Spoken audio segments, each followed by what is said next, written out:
Estate Agency X, the UK's #1 estate agency podcast discussing the future of estate agency, entrepreneurship and business with hosts Mark Burgess and Rob Brady. Welcome to this episode of Estate Agency X. Today I'm talking to Chris Ellis from Harrisons Homes. Chris has been on a roller coaster journey for estate agency that we started exploring. 2019 was when he actually moved into the ownership of that. 2016 I think was when he moved into the ownership of that business. He's been in estate agency since 2004. And we talk about the roller coaster that he's had with staff, with fees, with market share, nearly having a breakdown, how he's come out the other side, and how now the company really reflects him and his business. It charges what he wants them to charge. It works how he wants them to work. He gets to work on the business rather than in the business. And we talk about how he managed to get there and what he's going to do going forward over the course of the next 5 years. Chris. Yes. Thanks for coming back in. You've been on the podcast once before, but I wanted to do a revisit, so here you are again. For anybody that hasn't seen the episode of you before, can you just give us a quick bit of background on yourself? Yeah, no problem. So I've been an estate agent since 2004 now. I fell into the industry. The very long story short was I was brought into the company in 2012. I ended up agreeing to purchase the company in 2016. There was a whole Harrisons in the sense that there was commercial and there was two other offices, but it all separated. So when I took over in 2019, just before COVID, I decided then that I was going to rebrand. It was a slight rebrand. All it was just changing a slight bit of the name and different colours. That was 2020. Been through a little bit of a roller coaster, as you probably well know, since then. But got through the other side. Yeah, and here I am. It's lovely. Awesome. So we're going to go back on the roller coasters today, if that's all right. Yeah, far away. Because there'll be people that are somewhere on it, and hopefully, your experience can help them. Mm-hmm. So yeah, you sort of alluded to the fact there that I was going to go on to, you've had a lot of ups and downs with the company. Mm-hmm. Not necessarily from I'm not necessarily talking from a cash flow perspective. I'm just talking about from an emotional point of view as being the owner of the company, having people work with you that you can trust, and then find out that you can't trust them, and then having to revisit why that is, and so on and so forth. So, what do you think now, sitting where you are with the company, is one of the most important things when it comes to trying to figure out who you should and shouldn't have in your team as a small business? Good question. Obviously, we're always learning. So I suppose, again, going back before, just giving a little bit more background on me. I fell into the job. I fell into management. I fell into being an owner. And at every point, did I know what I was talking about? Probably not. When I took over the company, I had no idea how to run a business. I knew how to go and win listings and get properties on, but then to actually sit back and run it was a different ball game. And I thought, if anything, to be honest, I think I winged it for the first few years. But again, I was quite happy just being on the front line, just running the business. That's what I knew. So I suppose the 2020, when COVID hit, that was a really interesting point, because again, at that very moment in time, I felt I had the team around me. COVID hit. I even remember going back to it, and I was told at the very beginning of COVID, literally get rid of everybody. And I thought, no, nice me, I won't. And then 5 out of the 7 left. So it was just like the first real challenge I had. At the time, I felt I had the right team. They just upped and left at the same time, or gradually? A variety of all. It all hit me at the same point. I think, as I said, when we come back out the blocks in May, it was around July 2020. As I said, one of them resigned, went to another agency, and that literally was a domino effect. So then we had somebody else went to a solicitor, somebody retire, somebody then changed the route they wanted to do. Yeah. And at the time, I had an apprentice that just really didn't have a clue of where he wanted to be. So looking at it then, I poorly recruited really badly recruited. But What again, was the mistake that you'd made? shit hit the fan, and I had to recruit. So it was just one of those that where I got into a panic mode. It was just a case of, right, I go to a recruitment agency, and the first person that looked okay, Get me someone who can breathe. basically. And it was a really, really bad. I look back at it now. It was a really, really bad recruit. And then, as I said, in November 2020, it's really interesting because I look on where we are now. Everything looked rosy and it looked great, but even then it looked really great. We were doing the numbers, like we were number one, selling more houses than anybody, and then just suddenly it just, as I said, went to pot. I nearly had a breakdown then. Quite openly admit it. So again, it was one. I look back on that and just think, well, again, how I've come from there. So I recruited poorly. We got sort of through it. It got too much. Then again, I went through another cycle of, okay, people left, new people come in. But I suppose I didn't have any set values within the company. So it was all on a whim. You could easily get into the company. That was another mistake that I found.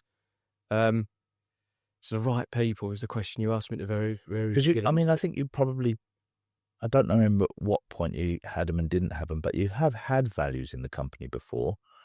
Was it the case that like they weren't? They were words. Yeah, That's probably the easiest way. How does that? So how does that work? Because there'll be a company out there now that is where you were that thinks, well, we've got values. Yeah, and I think. It's only, I suppose, when you've sort of gone through what I've gone through the last few years, you actually realise how powerful they are to have in a company. And it was, again, the second point where, again, I wasn't at that point where I thought I had an employee that was indispensable, really. I've relied on the person quite a bit. But then I looked at it and I thought there's a few things that were happening. I got wind of certain things, and it got to a point where I won't go into detail on it. That person's not here. I felt I needed him, and it was quickly after that I realised that the person wasn't indispensable, and I don't think anybody is. Bit like right move. Yeah, we're on that journey as well. Yeah, no, it is. It is that. I know what you mean. It's exactly the same. You feel that you need somebody, but ultimately, hindsight's a beautiful thing. Yeah. And then from that, it was a case of, right, I'll get back in the business. Didn't want to do it. I felt I had to at the point. We had a meeting, didn't we, at that moment in time? You helped me with a couple of things, and it was really 2024 for me was about building foundations, what we're all about, getting the right people in. Again, I must admit, I got lucky with one employee that I've got, that Amber, I don't know how on earth it's just come about, but ultimately I look back now and I just think she's absolutely brilliant. She's got the right attitude, and it sort of followed on from there, really. But then she's been part of the recruitment process as well, which I think has ultimately helped. So where did you? I mean, I know that we did some work together, but like just forgetting the actual work that we did. I mean, in your head, where did the switch happen between you thinking that you had values and how you'd come about creating them? Because you must have been through some sort of learning and process to think, right, yes, I know about this. We need values in our company. And then you must have gone through some process of making them and then putting them in the company. And then now you've switched over to kind of thinking like, no, but they weren't real values. Now I've got real values. So what was the process the first time around of making them?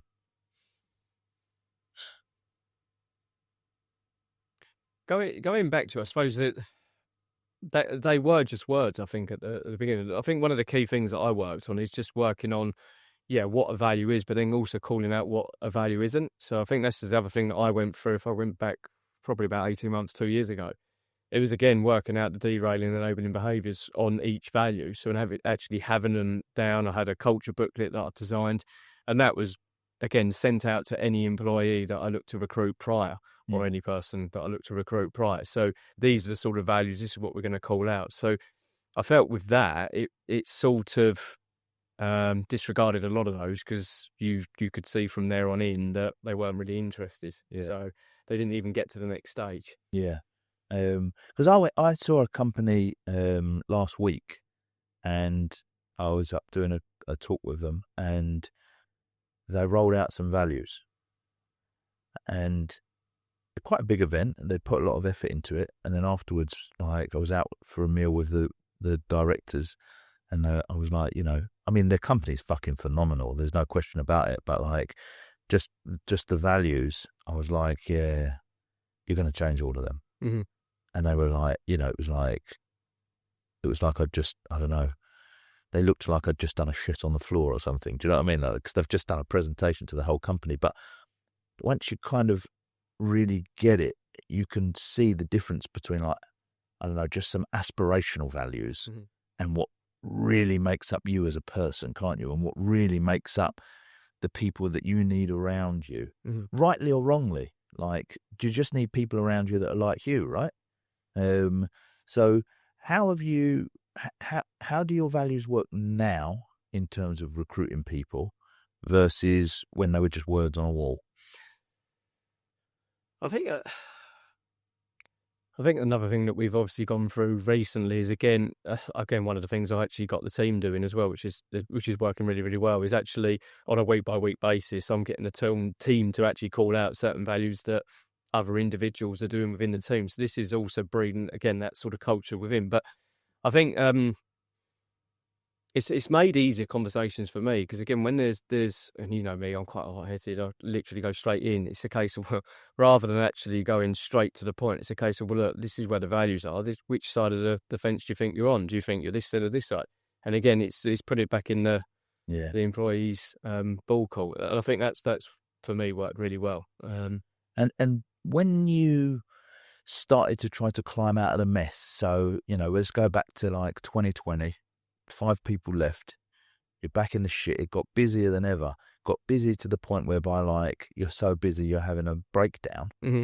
There's no way out of this. Like, you can't get the right staff. You've had the right staff and they've left. You're back doing everything and it's got busy. Like, I'm guessing, like, it must have just been hell. I mean, what pushed you to the point whereby, like, that was it? You've had enough. You're having a breakdown. Was it the people leaving, or was it the busyness of the market, or was it the fees, or what was the thing that really? I think it's a catalogue of all. I think it was a case of I was an arsehole at home. I wasn't an arsehole, but again, I know my attitude wasn't the greatest. I kept coming home. I was quiet. I think when I look back on it, when I first come into the industry, I always looked at the industry as what's the best estate agent. For me, at the time, very naively at the time, I thought, okay, I was the person who's selling the most houses. So again, going back to a pie chart, I was heavily incentivized personally by just being that number one. I think that was another thing that sort of clouded where we were. But then again, it goes back to I'd just get anything onto the market. So it didn't really matter about fees. So if I go back to November 2020, I remember it clearly. It was a case of we can't keep competing on fee. We took on far too many properties. We couldn't serve people, which when I then look back on it, my sort of core focus of why I was an estate agent, or why, okay, I didn't want to be one, but then I fell into the industry and it was like, that's where I want to be. That wasn't where I wanted the company to be. So then I looked at it and thought, well, okay, I can't be a 1% agent anymore. So we had to change it overnight, and we went from 1 to 1.5. And we were doing pretty well up until 2023, when I sort of allowed a little bit of flexibility to come back in. The fees dropped their own, and then I started to see cracks again. Why do you think you started to let the flexibility back in? Was it you lost a few and just thought? No, I think it was. I suppose it goes back to we've had the conversation, because again, it was one of those that what's my job? Steering the ship. I wanted to then come out of it and allow somebody then to do the value and do everything else that goes with it. But in hindsight, I probably just left it and thought, right, okay, this is the right ideal person for me to then leave it over. And he was like, right, there you go, right, you're now running the business. And really, I suppose I could take it back on my part and think, well, actually, I didn't probably coach him. Yeah. Or then you can go, actually, he wasn't the right person. Probably the latter, however. Or a bit of both. Bit of both, yeah. So for me, at the time, when I That for me was the key indicator.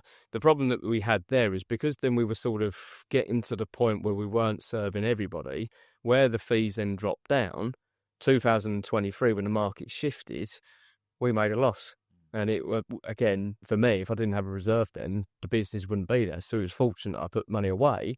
But then it was a case of, right, okay, well, what have I learned? What can we do going forward?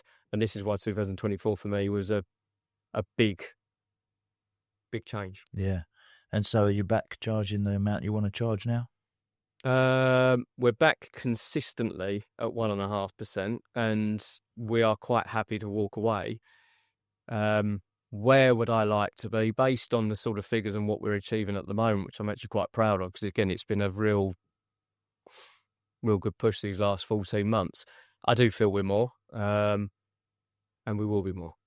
And so how do you now go about that process of moving the fee? Is it just a mindset thing of going, you know what, I'm going to go and get 1.7, or do you feel like it's not quite just a mindset thing, like, you know, we just have to think about our presentation and how we show the value and how we're going to overcome the obvious objections that we're going to get? Like, I don't know, what's the process now? Because you've done it once already. You've gone from 1 to 1.5. What's the process now? When I changed the fee then, it was shit hit the fan. So it was quite easy to go, right, we can't take on any more. We need to do X fee. And it worked. But when you say it worked, like, was it literally like you just said different words, like you said 1.5 instead of 1 and people continued to go ahead? There was no change in what we offered or what we said. Literally you just said 1.5 and people went, okay. Yeah. Wow. So that was just a confidence thing. And I suppose when you throw it back to me now is you say to me, why don't you go from 1.5 to 1.7 or 2%? If I be completely honest and transparent, there's still things that in the business I feel we need to do to be able to go, actually, I'm quite confident now saying we're 2%. Yeah, because at 1.5 you had to do it because you just were going to go out of business otherwise. So it was just, well, we are worth it because we exist. Yeah. And if we don't charge that, we won't exist. Mm-hmm. Whereas now you're sort of saying like, well, we exist on 1.5, but if I give you a little bit more value, maybe you pay me a bit more, right? Yeah. Mm-hmm. And so now, so going back to the question then, so now what's the process then? How do you go from 1.5 to, 1.75?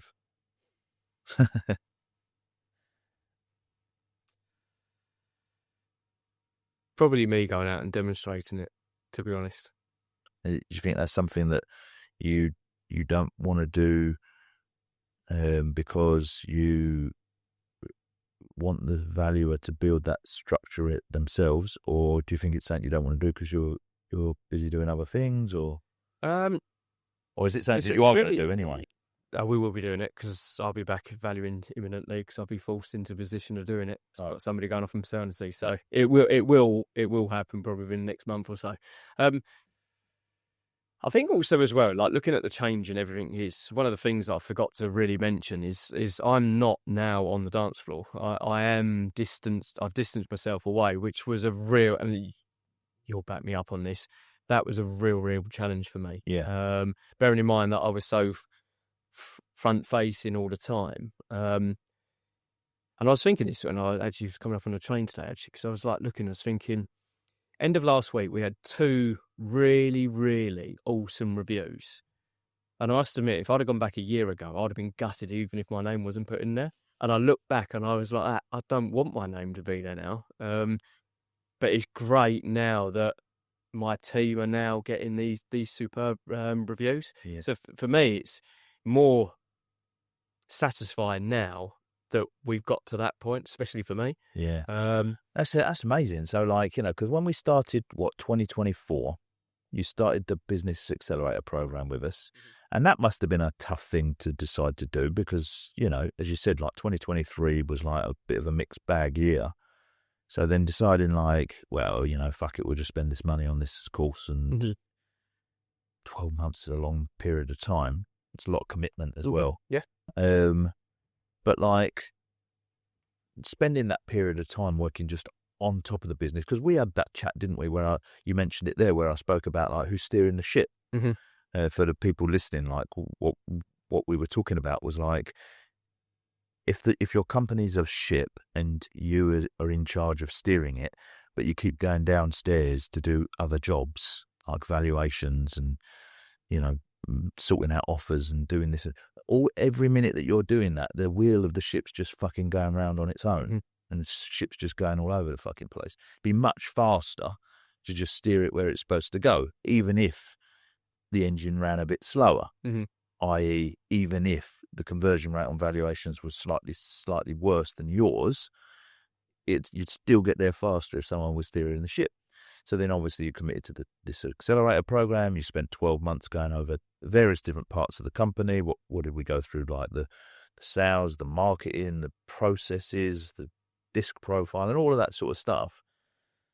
So then looking back on it now that you are steering the ship, and of course, like you say, all right, people go on maternity leave, you have to step in. That's not so much of an issue, but it's more when it's like just generally your job is like anything but steering the ship. Mm-hmm. So now looking at it, you're getting these reviews in, they don't say your name, you're thinking like, wow, this is a process now that's taking place without me. You've got some awesome members of staff. However, if those members of staff were to leave, you know how to replace them with new awesome members of staff. There'll be someone listening to this who is, like we said at the beginning, they're still on that roller coaster. Maybe they've just had 5 members of staff walk out on them. Mm-hmm. Maybe they're at that point that you were at, and they're just like, how the fuck does anybody get this to fucking work? I mean, how? I think it was, how do you get it to work? I think I used to see it as failure, that when somebody left me, and I will quote Brian Mansell was one of the ones that said to me I should stop getting cut up over it, because he always used football analogies with me, which he always then sinks in. And you think, well, at the end of the day, players are substituted here and there, but then again, one player leaves, you replace them with someone better. And again, I just looked at it and I thought, well, I know there's companies out there saying, they've been with us years and years and years. And don't get me wrong, I'd love a team to be with me years and years and years. It looks great. But then ultimately, I've got over the fact that not everyone's going to be with me years and years and years, and we're all on our different little paths. So I think it's, for me, stripping away a lot of things that I've just thought, well, actually, that's failure. Well, it's not. It's just a stepping stone for me to get to where I want to go to. Yeah. Yep. And where they want to go to. And where they want to go to, yeah. And even, again, like, I'll quote you as well. Even you've said to me in the past, and I can't remember the exact quote, but again, it's, if you can help somebody get to their destination, then it's looking at that bigger picture. Yeah, absolutely. And so, like, that person who's sitting there just thinking, like, 5 members of staff left. I thought I had all this now. I'm back doing the valuing. I'm battle scarred now from hiring 5 people. I don't want to hire anybody else, but I have to hire other people. But I know they're going to be bastards. Like, where do they? I don't know. How do they manage to get into that mindset that you're in now, where it's just like, you know what? I'm a bit more chilled out about it. Like, I feel pretty confident about how I hire people, and I don't feel too bad if they wanted to move on, or if I had to get, how are they going to get from there to where you are? What happened? So I just suppose looking at, like, from my side of things, I looked at it from the aspect, if I went back to 2020, I looked at it and I thought, well, okay, well, I've got a little one, I've got another one on the way. That for me wasn't where, my goal was to be there for the family at the end of the day. I don't want to be sitting in there 9 to 6 or 6 to 10, what I used to work. For me, it's more important now for me to be at the family. And if I'm there at the forefront doing X, Y, and Z, and I'm constantly stressed, I'm not going to be there for. So I don't know, it might be slightly different for me compared to others. But then from what I've taken from it, even if I didn't have the family and I knew what I do now, for me, I suppose when you're an estate agent, isn't it? It's either winning or losing. Like, you just look at it and it's a dent on you if you've lost an instruction. Now, I just look at it and just think we're not suited. They weren't the right client for us. And This is another thing, isn't it, that we've worked on the last year, again, knowing our ideal customer. I just looked and I thought, don't get me wrong, okay. I don't look at it, I've lost somebody now. It's a case of, well, okay, they're more suited over there. They just don't want what I'm offering. Yeah, fair enough. exactly. If enough people don't want what I'm offering, then I haven't got a business. But if enough people do, then I have. But then I tend to find those sort of people there are the ones that strain you more. Yeah. Based on what I went through in 2020, all those people that were moaning were they weren't our ideal customers. Well, I guess, you'd reached the point, hadn't you? Like you said in your, when we were talking just before, where you were winning it based on fee. Mm-hmm. So they've got no real respect for you. They don't know how you work. They don't know what the rules of the game are. Mm-hmm. Whereas now you're laying out a very clear set of rules and a very clear price that they'll pay for it. Mm-hmm. And you would like to think, not completely, but it does quite a good job of weeding out the people that see no value in you. Yeah. To at least give people they're willing to give you a chance. Obviously, you mess it up, they'll have a go at you. But like, if you don't mess it up, all good. Mm-hmm. Do you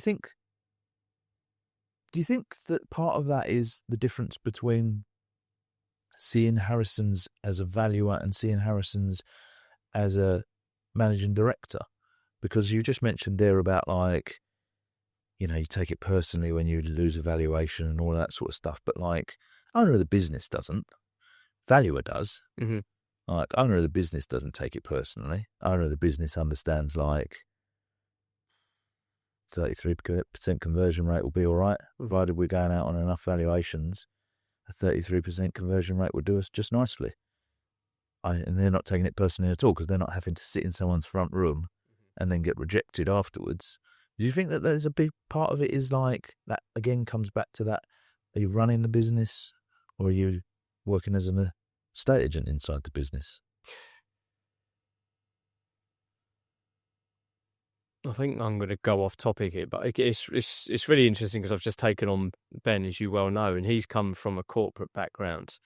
And really interesting, I suppose, this is sort of the development. Bearing in mind on where we are, I had to allow Ben to find out for himself on this occasion. So he's obviously coming in. He's come from a corporate background, and all it was just list it, just for the sake of listing it. Doesn't really matter. That's how we got paid. Yeah. So when he came over to our side of things, it's a case of, well, look, you're not going to get paid on this, and this is how it's going to structure. He was like, oh, blimey.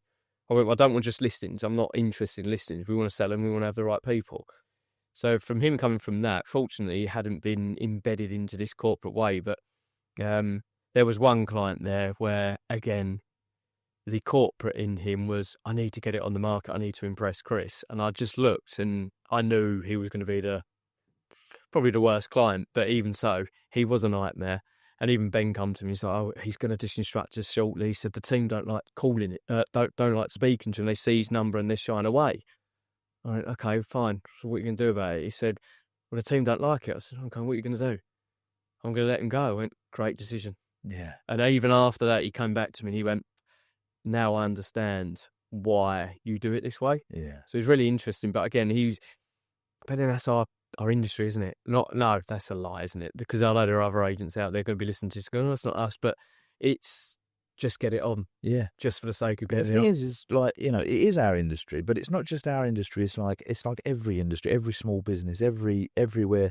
It's just like, it's all done on logic and numbers and, if we get as many as possible, if we sell as many as possible, if we do this, but actually like the model that people are looking at, like, let's look at, I don't know, someone like Amazon. They just, as much as possible for as long as possible, but they don't even make a profit. But what you leave out of the conversation is that they've got billions and billions and billions of pounds of money to waste while they work like that, until eventually, yes, they become one of the biggest companies on the planet. But most businesses just don't work like that. Like, you haven't got billions of pounds, and you're probably not going to take over the planet. So you're going to have a small business where you, like you say, you want to be able to support your family, not just financially, but by actually being there and like spending time with your kids. You want a nice life. You want a bit of freedom. And the road to that isn't huge market share and low fees. Mm-hmm. Like, that's the road to fucking breakdown, right? As you've experienced 5 years ago. Exactly. And that's the bit I think that's difficult, because if you come out of a corporate, in a way, you are working for a mini Amazon.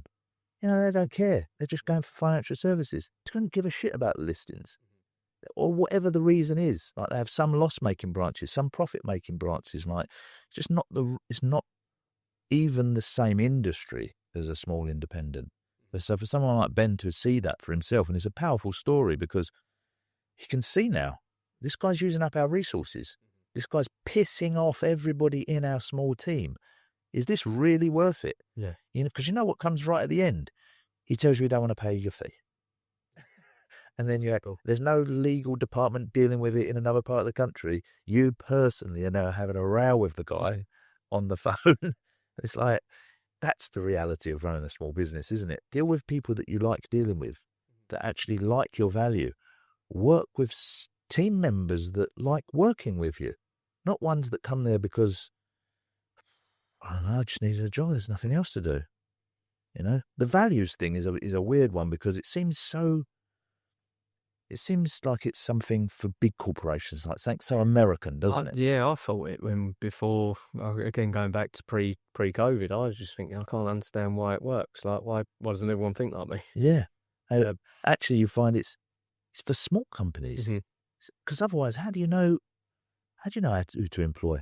Like you said, like it's a coincidence, or maybe it was in your head, but you didn't realize it. But Amber's got your core values and she's brilliant. Yeah. And now there's an actual way of identifying people like that.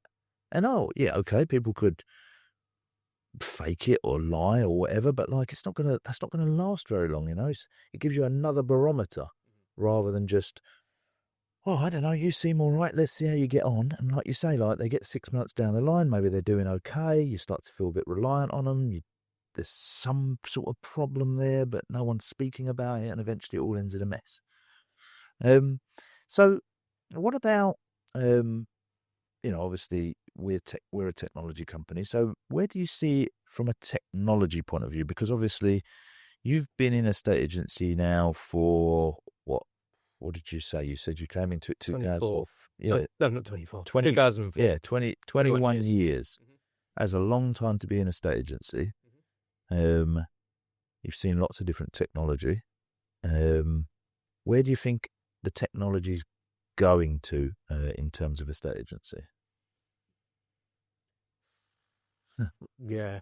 Because you've been around lots of different technology as well, right? I mean, like, obviously you use our technology, but for putting that aside for a minute, you've looked at lots of different technology. I know you like technology. I know, like, you sort of keep your finger on the pulse with what's out there. And I suppose, and again, I know this wasn't here to be a sales thing for you, but as you well know, I called you out a couple of years ago, didn't I? Because I was probably at the time I didn't know where it was going. I think that was the difficulty I had. And I was at the point, I looked at all other CRMs. There was nothing there at the time. I could have jumped ship, but there was nothing there that was encouraging me to do so and go for the upheaval of it. And when was it? Was it last year? I don't know, I think you showed me something, didn't you? And my view just completely changed because I just looked and I just thought, well, where everything's going, especially with AI,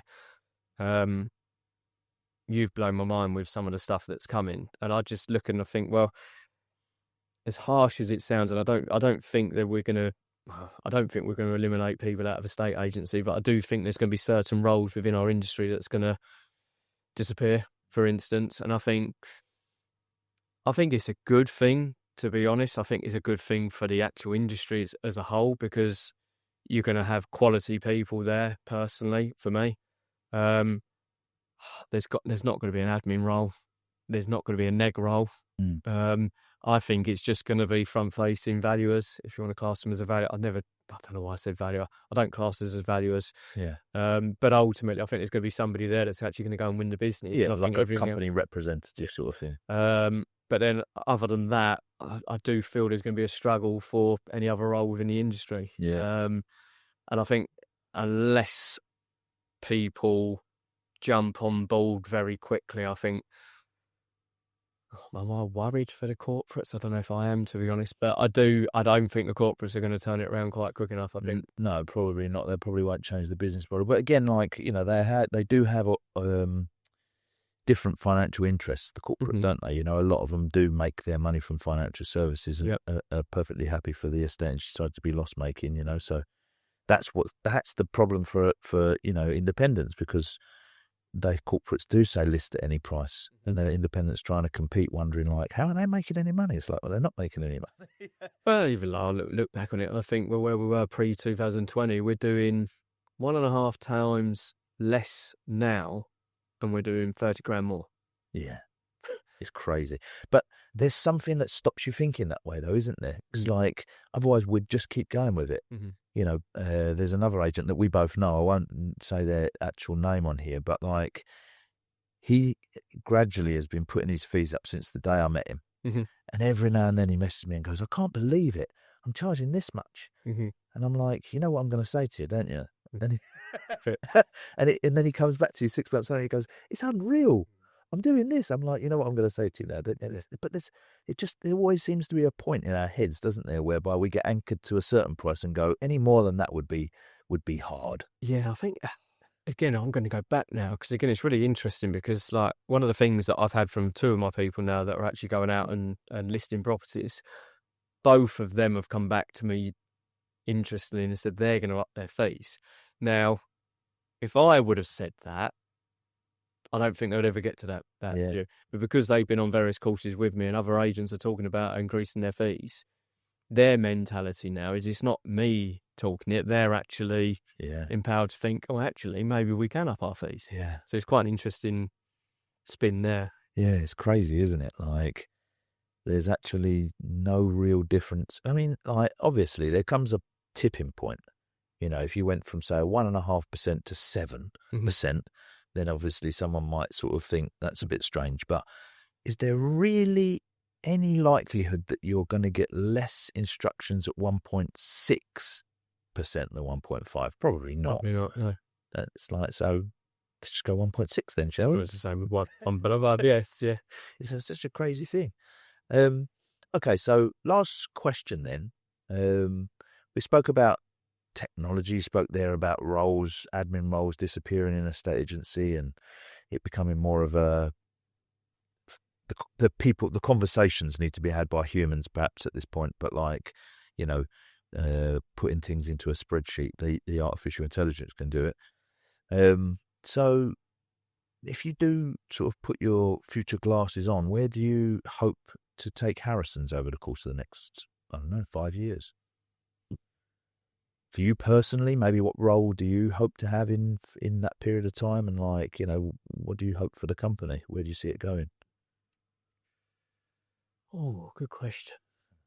It's always one of those, I ask my team where you want to be. But I suppose from my side of things, like I don't want to be within the business. I just want to be, again, working on it. I think that's the simplicity of it. But so would that mean more roles inside the business of people just making some decisions that you would have otherwise had to make? Yeah, well, I think if, in fairness, they've literally got to that point already. I think there's still the odd one here and there that they still come to me, but they generally do have the power now to make their own decisions, which for me is pretty good. We're not quite there yet, but ultimately that's where I want to see the business, is they don't need me. Yeah. I'm not after market domination, to be honest. I think that's quite clear with the type of people that we are, but the core focus within the business, as you well know, is to change the perception of estate agents. And I look back at it now, and I think with the figures that we're achieving at this very moment in time, that I didn't even realise, and I'm quite proud of this, considering where we have been over the last couple of years.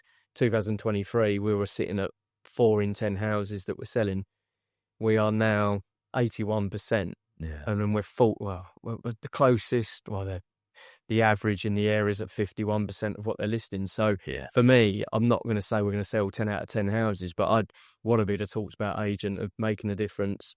We do reservation agreements, as you well know. We've got one of the lowest fall through rates with the reservation agreement. So I want it to be that we've changed the perception. Yeah. I think again it goes back to where I want it to be. Yeah, I love it, and it's a great journey to watch as well, because like, you know, I haven't known you obviously from 2004, but I've known you for a lot of that roller coaster journey, and like to see where you are with the business now, and to see how the business is operating with Amber, with like, you know, you've got your hoodie on today, and like, you know, just, it just feels like your proper company now. It feels like you've put the foundations in place of like your business, the fees you want, get them the way you want, the people working the way you want. You've got your reservation agreements. You're giving the service that people want, 80% sale to like instruction to sale ratio. It's an amazing journey to see, and like I think it's gonna go exactly how you want it to go over the course of the next 5 years. 2024 was the foundations. Yeah. And now we're going to push forward. Awesome. Thanks so much for coming in. Pleasure.